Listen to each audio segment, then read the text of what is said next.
વડોદરાના રાવપુરામાં યુવકની હત્યા મુદ્દે પોલીસે આરોપીઓને ઝડપી લીધા છે। યશ ઠાકુર નામના યુવકની જાહેર માર્ગ પર હત્યા કરવામાં આવી હતી।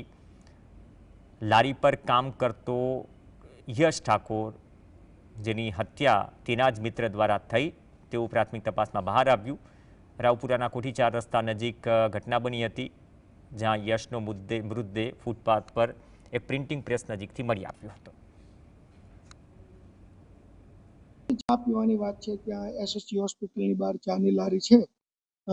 તો એસએસજી તો તમે જાણો છો, ત્યાં લગી એક મોડી રાત સુધી ત્યાં દર્દીઓ પણ આવતા હોય છે, એટલે ત્યાં આજુબાજુમાં ઘણી ચાની લારીઓ છે, મોડી સુધી ખુલ્લી રહે છે। લાગે છે પ્લાન્ટ છે, કેમ કે એમના એક પરિવારજનનું એવું કહેવું છે કે 2 વાગે ઘરે આવે છે અને એને લઈ જાય આ પ્લાન્ટ પહેલાથી પ્લાન્ટ હતો। અત્યારે કશું કહી શકાય નહીં, એ તપાસનો વિષય છે। એવું જાણવા મળ્યું છે કે કોઈના જોડે આવેલો એવો ભીમો કરીને છોકરો તો એના જોડે ફરવા આવેલો, બરાબર। મને છેલ્લા રાત્રે 12:40 ફોન આવ્યો, ભાઈ કઈ છે કે? તો કીધું ભાઈ ઘરે ઊંઘી ગયો છું। તો બોલે કે વાંધો નહીં, મળીએ કાલે। હવે મેં કહું સારું, વાંધો નહીં। મને કે ઘરે પહોંચી ગયો, મેં કહું પહોંચી ગયો। એવું કરીને ફોન કટ કરીને મેળ દીધું।